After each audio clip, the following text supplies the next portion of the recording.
Hello, beautiful people. Yes, we are back, and it's so good to be back here.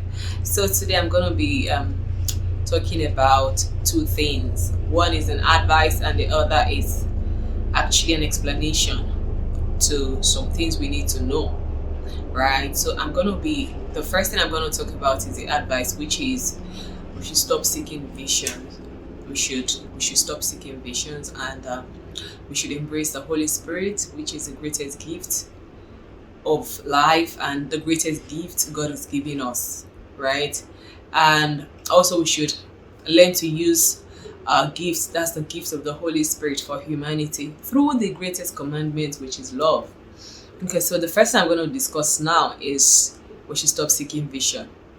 One thing I've come to understand from experience and from my interactions with people is that people that seek visions, and a lot of people listen to visions without even trying to be sure, trying to confirm from the Holy Spirit, trying to pray about it, to ask the Holy Spirit if the vision is true or not. First off, if you really have the Holy Spirit in you and you're certain you carry the Holy Spirit, you don't need to seek vision. You will not want to seek vision, because a lot of us that carry the Holy Spirit, first off, we have the inner man. It speaks to us in diverse ways, truly, but we know that we have him.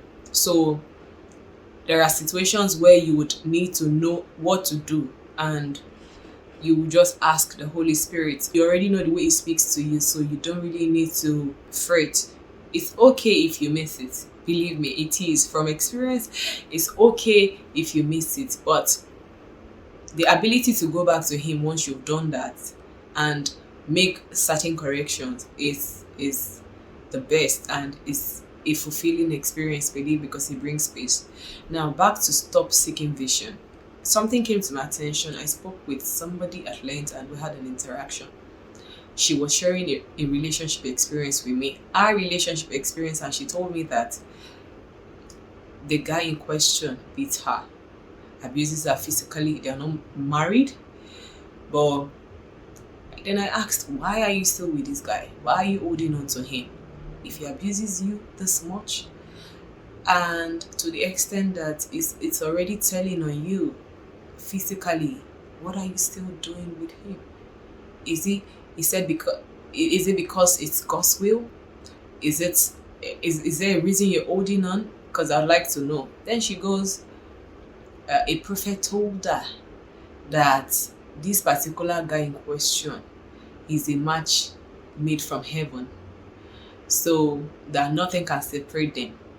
So the guy is a husband. So when I heard this, I said, a match made from heaven and is abusing you? A match made from heaven and there's no peace, there's no tranquility, there's no joy? Did you even confirm with the Holy Spirit? What did the Holy Spirit tell you? What did that inner man tell you?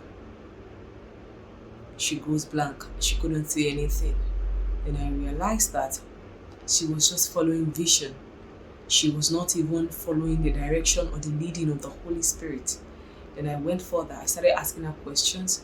Do you even listen to the Holy Spirit? Because everybody, man is a spirit generally. So we have this, even non-believers would tell you something that would resonate with what your spirit is telling you. Sometimes this is to tell you that it goes beyond just being a believer. Man is a spirit generally, and it doesn't matter if the person speaking to you sometimes is an unbeliever. What matters is for you to check with your own spirit to see if it resonates with what your spirit is telling you. So I've come to understand that a lot of people have missed it through visions. A lot of lives have been wrecked through visions and through seeking prophecies. The time they used to seek visions in the Bible, was the time where the Holy Spirit used to come and go. The Holy Spirit to come on some people, and some appointed people like prophets and priests, and people will go there and to inquire. But now, those days are over. Now we have the Holy Spirit. We carry him day in, day out. He's constantly with us. Is with us. Like, we have our bodies, our lives is his dwelling place. So why seek vision when you have the Holy Spirit? When you can, draw from the source, the main source. Why seek visions? Why? And because a lot of people, I take for instance, let me use myself as an example. A few years ago, I wanted to get into a relationship. This person kept coming and I didn't know what to do. I had not embraced the gift of the Spirit in my life. So I went to this person and I said, please pray. Help me pray about this thing. Should I go into this relationship or not? And he goes, I should go into the relationship. We're going to get married. This person is good. He's told me a lot of things. And I said, I godly entered the relationship without even praying. I felt, okay, what prayers do I need to pray again when I've listened to this prophecy or vision? Then the next thing, this particular person in question, we were together for 7 months and things began to go the other way around. I started thinking, what could this be?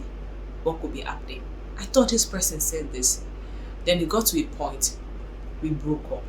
And when we broke up, I called it off. And when I called it off, I went back to this person and I told him, we are no longer together because of this reason, because of that reason. But you told me that this person is my husband. You told me that this person we're going to end up together. I should give him a chance. I know. How come it didn't go that way? He told me what he had seen then. So I said, really? So what are you seeing now? This is to tell us that if it is the Holy Spirit will not tell you something in 2002 and change what he has told you in 2006. He's an eternal God, an everlasting Father. Whatever he's telling you now, he will still repeat the same thing years to come. He will not tell you that. He will not tell you this now, and then tomorrow, when you follow his leading, tomorrow it goes the other way around, and you begin to ask questions, and he says that was not what I meant, or that was not what, or that was just for that moment. No, the Holy Spirit will not do that. So the only reasonable source, the only reliable source is the Holy Spirit. Something happened 2 days back. Somebody reached out to me and told me that he needs a particular thing. And I was like, I don't have the capability right now. 2 days ago, in the evening, I had the leading to do that thing. And I decided I was going to surprise him. I would not tell him. I was going to do it. In fact, when he reached out, he was expecting just a little support. He was not even expecting me to do the whole thing. Then I just said, okay, I was going to do it. Then yesterday, I went out, and because I didn't want him to know I was coming with the thing in question, so I just had to ask the Holy Spirit to direct me on the right thing to get.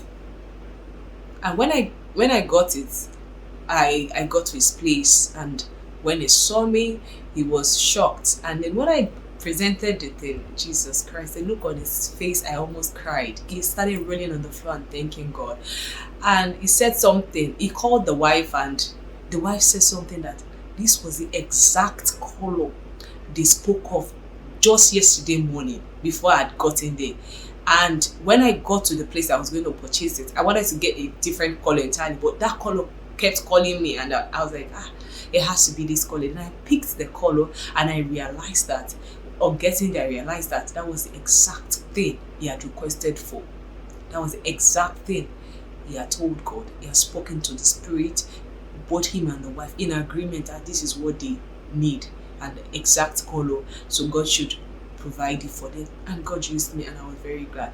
So this is to say that when it comes to the things of the Spirit, you don't even have to be in contact with the person. You might be thousands of miles away, and by the time you would move as the Spirit leads you, you would realize that whatever it tells you to do will resonate with what the person in question, what the person that is even thousands of miles away is thinking. It's just going to resonate. It's going to align. It's going to be the same thing, basically. So that's about visions. Let's embrace the gift of the Spirit. The gift of the Holy Spirit is an amazing one. Let's embrace it. We all have it. Some people have the gift of premonition, which is prediction. They can predict a particular thing. this prediction, this, although Apostle Paul told us that we should, desire the gifts of the Spirit, desire to have them because it's good. But it's not just to have them for ourselves, it's for us to use it for humanity.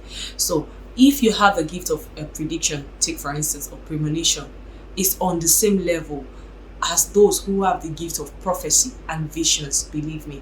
Because when it comes to intuition, when it comes to prediction, is part of the gift of the Spirit. So a lot of people just disregard it. If you're this kind of person that when you speak something, it turns out to be like that, maybe much later, maybe not immediately.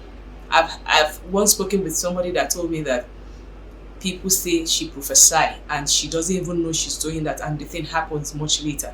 That's part of the gift of the Spirit. Yes, the gift of prophecy. And I've had somebody that even has the gift of premonition, prediction, without him knowing, and he would still seek vision. It's because he doesn't understand that it's on the same level as these visions. In fact, the gift of premonition, when your inner man keeps telling you, when the Holy Spirit keeps telling you, and sometimes he speaks to you peacefully, you would begin to doubt that could this be the Holy Spirit? And sometimes it comes authoritatively, and you know that this is an instruction, you have to just follow it, But I just want us to know that it's on the same level as this prophecy that we seek. A lot of prophecies, a lot of visions that people don't even bother to check whether it's valid or not, whether it's the truth or not, and they just jump into it. Have ruined so many people's lives and so many people's businesses, as the case may be. I say something that a lot of people that die out of problem, they don't die because of that actual problem. They die because they're running about looking for the solution to that problems, and they died based on the fact that they are seeking visions, they're seeking this, oh yeah, go and do this, go and do that. At the end of the day, the stress alone, the trouble alone they go through kills them faster than the problem itself. So please, let's stop seeking vision, let's stop seeking prophecies, and let's embrace the gift of the Spirit in us. No matter how little, develop it is what you can do. And also, I had a message from the Holy Spirit for somebody, and the Holy Spirit told me to give this person an instruction. And much later, like few weeks later, the Holy Spirit told me I missed something, because I was no longer in that realm. I just gave the message and in a hurry, and the Holy Spirit told me I missed something. Another thing about the gift of the Spirit is, if you miss it, please accept the fact that you have missed it. Go back to the Holy Spirit and tell him, Lord, I missed it, I'm sorry, what can I do? And then make the right corrections. Because a lot of times we just look at the gift of the Spirit and say, after all you gave me, you would do the corrections. No, it doesn't work that way. If you've missed it, go back to him, Lord, I've missed it, what can I do to correct this? And I'm sorry. And he will embrace you. Believe me, from experience, he would embrace you, he would encourage you, because you did not know and you have accepted the fact that you missed it. Then another thing I would like to discuss again is with regards to using the gift of the Spirit for humanity. This whole gift of the Spirit is the greatest commandment is love. Believe me, it is love. And when you have a calling of God upon your life, or when you've been given a mandate and you accept it, is an act of love. It's not just a way of showing yourself up. No, it's an act of love, which is the greatest commandment. Take for instance, I have the gift of healing. I have the gift of deliverance, or I have the God has given me the power to heal or power to deliver. Me delivering people who needs that deliverance, me healing people who needs that healing, is a way of me showing them love, the love of God. Because it's God that has deposited that gift in me, and I'm passing it on. I'm passing it on, and I'm showing people love through these gifts. So let us try as much as possible to embrace this gift, use it for humanity. Help people who needs it. Help people with it. It's one thing for God to give you something, maybe a revelation or a vision about somebody, and you if it's an instruction, if it comes as an instruction to the person needs to know, you pass it on after praying for God's leading, for God's direction. So there was a time God gave me a particular message. It was a word of knowledge. I did not see a vision, neither did I dream. It was a word of knowledge, and the thing kept coming authoritatively, and I was not sure. I said, Lord, I can't be thinking this thing in my head. If this is you, Then prompt this person to call me himself so that I can tell him. And the Lord did it. It's that simple. It can be that simple if we're willing. So use your gift. It's one thing for you to say that you're seeking vision. It's another thing. Don't seek vision.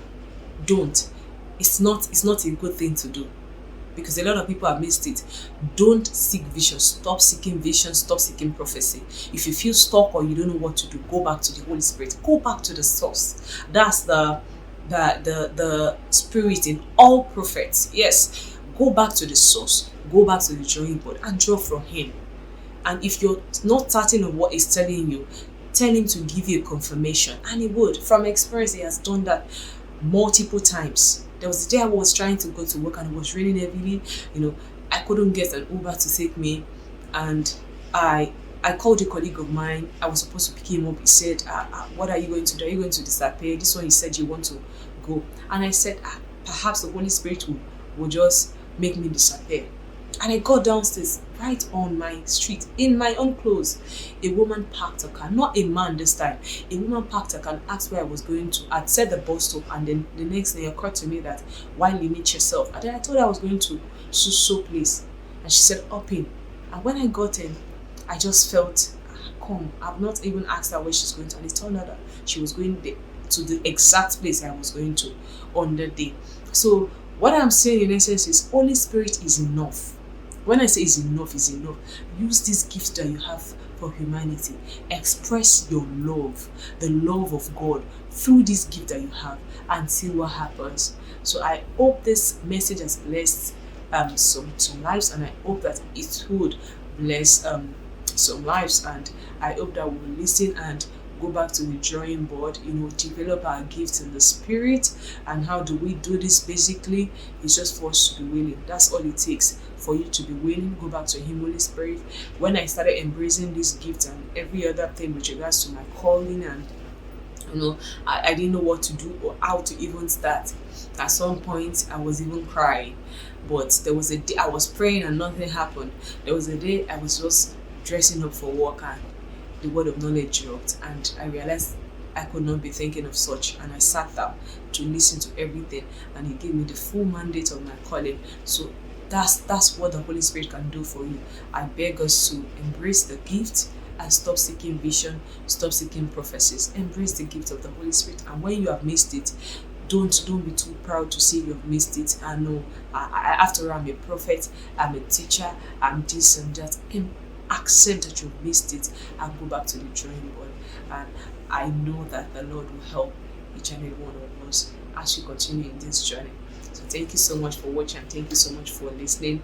Stay tuned and see you soon. Bye.